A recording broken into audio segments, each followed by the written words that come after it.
Hello, ladies and gentlemen, and welcome back for a Tuesday edition of the Steel City Sports Report, where we talk all things Steelers, Penguins, and Pirates. I am your host, Brady Vini, and today's report includes Mike Tomlin's Tuesday press conference news and notes, including an update on wide receiver George Pickens. Is there disconnect inside the locker room of the Steelers' next opponent? Pirates manager Derek Shelton speaks at the MLB's winter meetings, and more. As always, please be sure to like, comment, and share this video, as well as subscribe to the channel. Now let's get into the first news story of the day. Mike Tomlin's Tuesday press conference news and notes with an update on wide receiver George Pickens. It was another Tomlin Tuesday on the South Side this afternoon as Steelers head coach Mike Tomlin held his weekly press conference. As usual, here are some news and notes from Coach T's presser. Beginning on the injury front, Tomlin said that wide receiver George Pickens is doubtful to play on Sunday against the Eagles, as the hamstring injury he suffered last Friday is more significant than initially expected. ESPN Steelers reporter Brooke Pryor was the first to report yesterday that Pickens' hamstring injury is a grade 2 strain, which is usually a 2 to 3 week recovery time. At least we all now know that the speculations that Tomlin benched Pickens last Sunday against the Browns are false. Tomlin added that regardless of Pickens' status, veteran wide receiver Mike Williams will continue to have an increased role in the offense. Others mentioned in Tomlin's injury report include defensive lineman Larry Ogunjobi with a groin, safety Deshaun Elliott with a hamstring, and corner Dante Jackson with sickness. However, Tomlin said he is more hopeful about these three possibly playing on Sunday, but that their work and practice this week will make that choice for him. Looking at this weekend's game, Coach T is really impressed by the Eagles' offensive line and running back Saquon Barkley. Tomlin called Barkley eye-opening and dominant, referring to him as Mr. Barkley, which if you know Tomlin, he only gives guys that he respects the title of Mr. Lastly, Tomlin hilariously referred to this game as the state championship, saying that the Steelers are representing WPIAL in this matchup. He also couldn't be more accurate when he told reporters, "I was just joking this morning. We could play this game in Breezewood. That'd be awesome, man," as this will be a hard-nosed Pennsylvania football game. Now, the black and gold will get back to work preparing for the difficult Eagles, and if they win or tie among three scenarios, they will clinch a playoff berth. Is there disconnect inside the locker room of the Steelers' next opponent? This upcoming Sunday, the Pittsburgh Steelers will travel to the eastern part of the state for a tough battle of Pennsylvania with the Philadelphia Eagles. This past weekend, the Eagles beat the Carolina Panthers 22-16, moving themselves to 11-2 on the season. Sounds like all should be good in Philly, right? Wrong. After narrowly beating the 3-10 Panthers, Eagles wide receiver A.J. Brown seemed to show some frustrations with his quarterback Jalen Hurts. Post-game, Brown was asked what needs to improve in his team's offense, to which he gave a one-word answer: passing. Perhaps Brown is upset with the fact that the Eagles have more rushing yards than receiving yards in each of their last 6 games. 24 hours later, Eagles defensive end Brandon Graham gave his thoughts on what Brown said, saying, "The person that's complaining needs to be accountable. I'm just being honest. He knows this. I don't know the whole story, but I know that 1 is trying, and 11 could be a little better with how he responds to things. They were friends before this, but things have changed, and I understand that because life happens. But it's the business side that we have to make sure that we don't let the personal get in the way of the business." It sounded to me and to a lot of people like Graham was taking a few shots at Brown, even though he would later on say his words were taken out of context. Just looking at this as a Steelers fan, whose team plays the Eagles in 5 days, any dissension within the opponent's locker room is welcomed. The Steelers have not won against the Eagles in Philadelphia since 1965, so any help they can get, they'll need this weekend. A former Steelers defensive back unretires to join their Week 17 opponent. In Week 17, the Pittsburgh Steelers will host the defending Super Bowl champion Kansas City Chiefs at Acrisure Stadium on Christmas Day. This game has a lot of football fans intrigued, as if the cards play out the right way, it could be for the number 1 seed in the AFC. With a good bit of players on their injured reserve, KC is making an apparent upgrade at one of their worst performing positions this season, defensive back.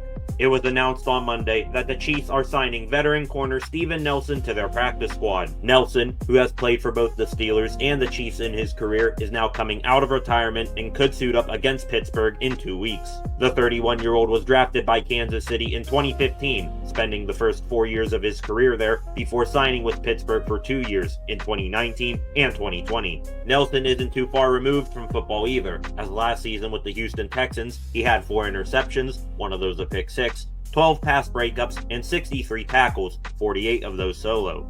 Assuming he gets up to speed in 2 weeks, Nelson facing the Steelers will make the Christmas Day matchup more interesting than it already is. The Penguins' opponent tonight undergoes a major change. Tonight, Sidney Crosby and the red-hot Pittsburgh Penguins will host his good buddy Nathan MacKinnon and the Colorado Avalanche at PPG Paints Arena. Just like the Rangers and Maple Leafs, who the Pens recently played, the Avs are one of the most dangerous teams in the NHL. However, before playing the Pens tonight, Colorado made a massive trade yesterday affecting a big part of their team. On Monday afternoon, the Avalanche traded goaltender Alexander Georgiev, along with forward Nikolai Kovalenko, and 2 draft picks to the San Jose Sharks in exchange for goaltender Mackenzie Blackwood, forward Giovanni Smith, and another draft pick. This is a massive change for the Avs, as Georgiev has been their starter for the past 2 seasons.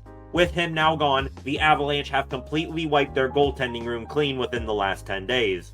Colorado will not be starting their new toy in Blackwood tonight, but rather also recently acquired goaltender Scott Wedgwood against Tristan Jarry for the Penguins. Also, a quick Penguins note, forward Philip Tomasino will be a game-time decision with his day-to-day upper body injury. Puck drop for tonight's game is scheduled for 7 p.m.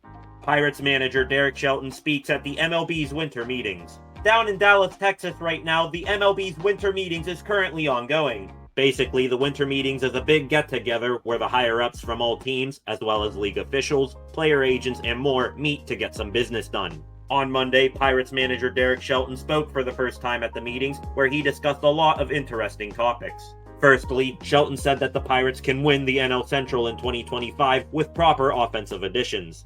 This is a division that we can win because our starting pitching is really good, and we do need to add bats. We have a pretty good core with Brian Reynolds, O'Neal Cruz, and last year Joey Bart turned into a really good offensive player.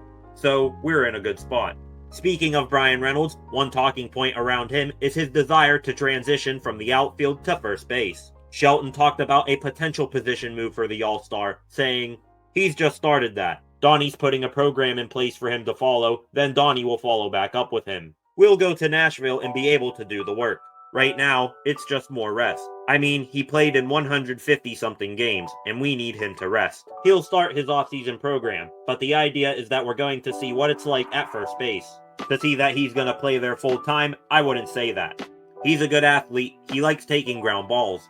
The initial stuff that he did at the end of the season was very positive. We'll kind of see how it goes, and then I'll see how the rest of our club plays out." Lastly, Shelton reflected on the rookie season of his phenom starting pitcher Paul Skeens, and praised him for what he did and what he's going to continue to do, saying, "I think as you sit back kind of unemotionally and reflect on it, I mean, historic. I think our pitching group and our organization in general did a really good job. I know there was a lot of criticism about how we handled the innings. We needed to be thoughtful. We know what we have is a very special pitcher, so we were very diligent. The thing that's been even more important is his thirst to continue to get better. I don't think you see very many 22-year-olds that are as regimented in terms of his process, and he wants to get better. That's what excites me, his thirst to learn. I don't know if I've ever seen a rookie that poised. It has to go to how he was brought up. It has to go from the time he spent at Air Force. But it's who he is. He's authentic. I think right now if you called Paul Skeens, he's ready for the season to start. I know he was excited about winning the award, but he's more of a team first, how we're going to get better type of person." Some other little tidbits from Shelton's multiple interviews were that third baseman Ke'Bryan Hayes is doing normal baseball activities after reoccurring back issues ended his season, and that he has high praise for and is excited to work with new hitting coach Matt Haig. I am unsure whether this will be the only time we hear from Shelton during the winter meetings, but I am more anticipated to hear from Bucs GM Ben Cherington later this week. And finally, the Pirates signed 2 players to minor league contracts. Speaking of Pirates GM Ben Cherington, as we wait for him to make his first big offseason addition, which will probably be underwhelming, he signed 2 players to minor league contracts. Starting with a signing that was made last week, and like many predicted, the Pirates re-signed right-handed relief pitcher Hunter Stratton. Last year, Stratton appeared in 36 games for the Pirates, earning a 2-1 record, a 3.58 ERA, a 1.17 WHIP, and 33 strikeouts in 37 2/3 innings pitched. Unfortunately, Stratton suffered a season-ending knee injury in August, and probably will not be active until the season is well underway. The second minor league signing that the Pirates made, this time on Monday, was signing first baseman / outfielder Imanol Vargas.